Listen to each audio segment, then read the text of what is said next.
Large crowds have gathered in Hostage Square in Israel with the expectation that the hostages still being held in Gaza will soon be freed. Hamas says it will release them on Monday. Of the 48 still being held, 20 are thought to be alive. Addressing the crowd, the US President's Middle East envoy Steve Witkoff said the relatives of hostages had moved to the world.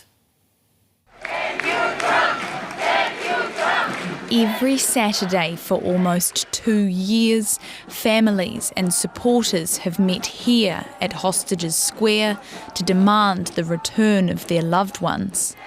This Saturday, tens of thousands of people gathered in Tel Aviv for what may well be the final gathering. For 2 years we are waiting for this day, for this moment. It's very, very exciting us. It's amazing because we fight so much to get to this point, and it's amazing, but we hope they will return. It's better 2 years later than never, and it's such a special moment for us to have everyone home. There was deep gratitude for the US President for his role in securing the peace deal between Israel and Hamas that could now bring the hostages home. Donald Trump's Middle East envoy Steve Witkoff and son-in-law Jared Kushner were among those to address the rally. Working with President Trump on this, his commitment to seeing peace, to seeing the hostages return home, to seeing Israel secure and safe, and to seeing the entire Middle East stable and thriving is unmatched. But while Trump's name was cheered by the crowd, the same could not be said for Israeli Prime Minister Benjamin Netanyahu, with a majority of hostage families accusing him of prolonging the war in Gaza. To Prime Minister Benjamin Netanyahu,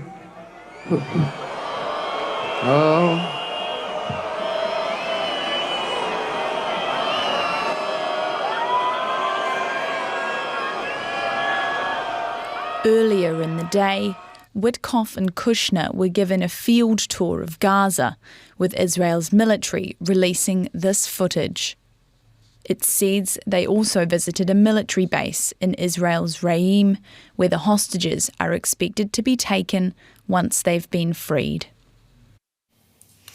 And DW's Tania Krämer is joining me now from Jerusalem. Tania, so we just heard it. There were cheers for the US President last night in Tel Aviv, but boos for Israel's Prime Minister Benjamin Netanyahu. Tell us just how is Netanyahu navigating this criticism from the majority of hostage families over his handling of the war in Gaza?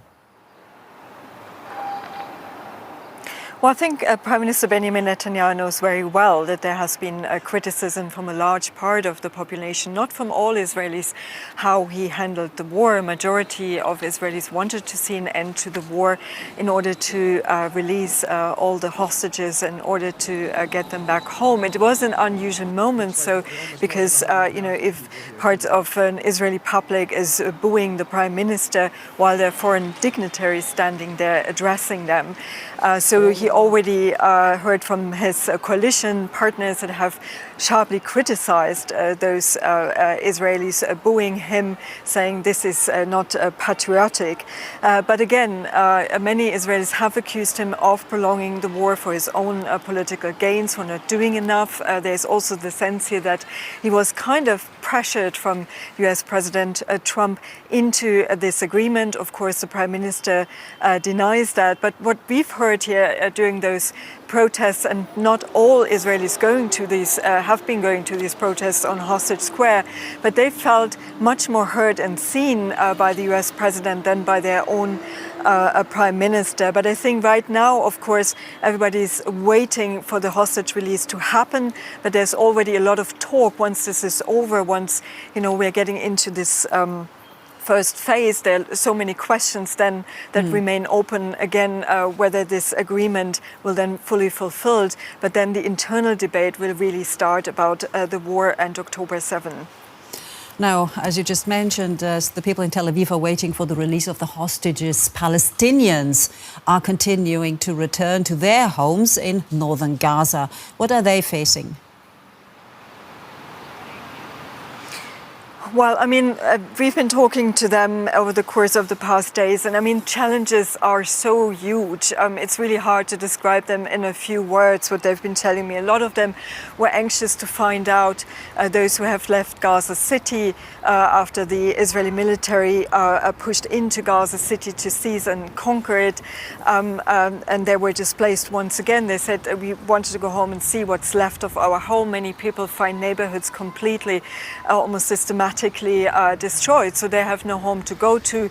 Others have their home damaged, and many also cannot even go home because there are many areas that the Israeli military is still holding. They're holding about 53% of the Gaza Strip, so areas like in the north, in the east, like the town of Beit Hanun, they're not accessible for people. Another big topic they're telling me, or another issue really close to their heart, is that many go back and they couldn't really bury their loved ones. Many thousands of people are still buried under the rubble, and rescue services couldn't reach them because there was a constant bombardment. So this is also a very huge issue for people, very heartbreaking scenes there to see. And also, of course, whether, supplies will come in and the infrastructure will be rebuilt. So all of these are very, very huge tasks and questions ahead. All right, DW correspondent Tania Krämer in Jerusalem. Tania, thank you. Donald Trump is expected to chair a Gaza peace summit alongside his Egyptian counterpart Fattah el-Sissi on Monday in Sharm el-Sheikh, with world leaders flying in for that meeting. Now, for many Gazans, though, their immediate concern is returning to what's left of their homes as the ceasefire between Hamas and Israel holds. Aid deliveries to the Strip are expected to ramp up beginning today, Sunday. Destruction as far as the eye can see. On the second day of the ceasefire, ever more displaced Palestinians make their way back to Gaza City, only to find their homes in ruins. Is this what's left of Gaza? Is this alive? We're returning to no homes and no shelter, and winter is approaching. No food and no water. We've not been able to find a sip of water for our children. Further south in Khan Yunis, there are chaotic scenes as crowds surround the few aid trucks that have gotten through so far. I heard aid was arriving, so I went to get food for my children. But this is not the way. I wish it would come through official channels. That would be much better, because some people take the aid while others get nothing. The UN says it's ready to begin delivering large quantities of aid from Sunday, provided crossings are open to allow supplies to get through. UNICEF has more than 1,300 trucks pre-positioned outside the Gaza Strip, ready to come in alongside trucks from other humanitarian agencies and our UN partners. This aid is life-saving and we need to see it get in immediately. In some areas, Hamas is putting on a show of force, with police saying they are providing a reassuring presence on the streets. Forces are deploying across the Gaza Strip in areas that are not under the control of the occupation. The biggest deployment is at junctions and markets for the security of citizens so that people feel that there is law and that no one is above the law. While Gazans are dismayed at the scale of destruction in their homeland, there's also hope for the future, and for some, a resurgence of defiance.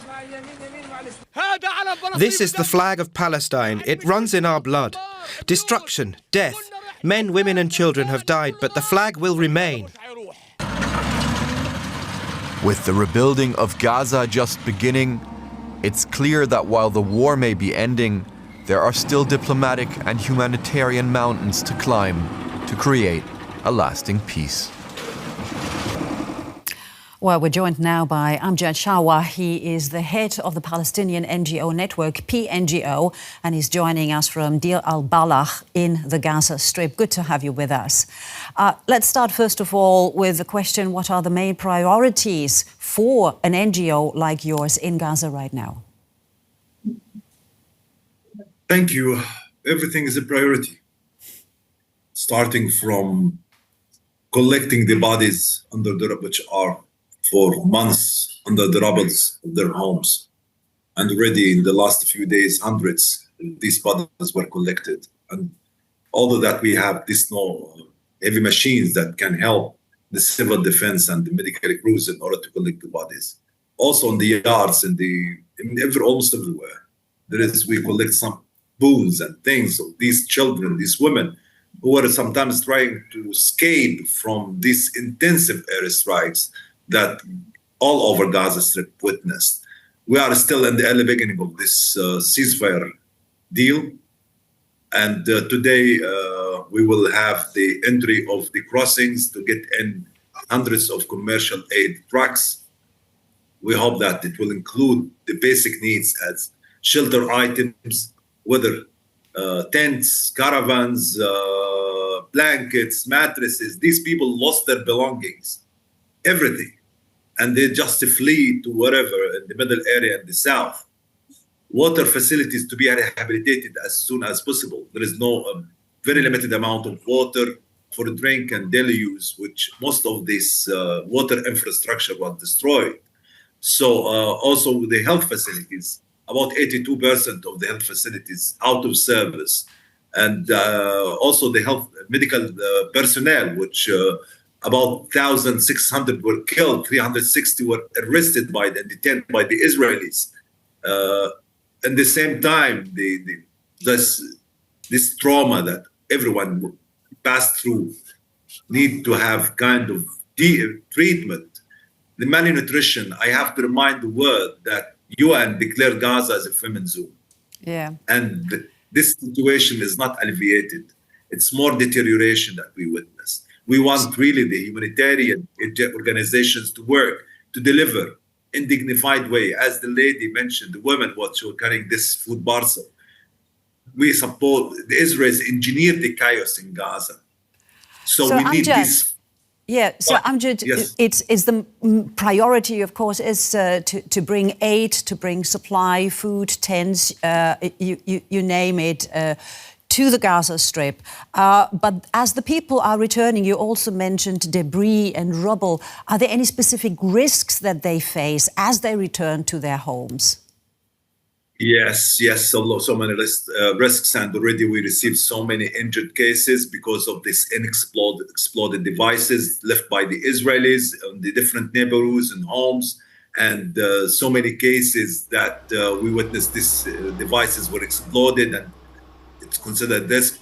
We talked with the UN, with the international organizations in order to send urgently specialized crews and equipments in order to deal with this. Also, we need heavy equipments to open the roads. Most of the Gaza roads are closed, and this is needed for bulldozers, for heavy machines in order to help us in order to deal with the issue of debris. I can tell you now, 1.5 million of the Palestinians in Gaza Strip lost their homes. They will be displaced for years if they will be in quick, rapid deal with the issue of Gaza construction and to have also proper shelter for the people. Otherwise, we are in the winter time and it's cold at nights for these children who are malnutrition and they cannot find water. They lost their clothes, everything. Time is not on your side. I can tell that's obvious. But apart from all the struggles that you're dealing with, the people in Gaza are dealing with, is there some feeling of hope, some optimism perhaps, that this current ceasefire will hold?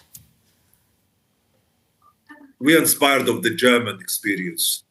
Ever, never to lose hope. From day one of this war, if we lost hope, we could do nothing and we couldn't reach this point now.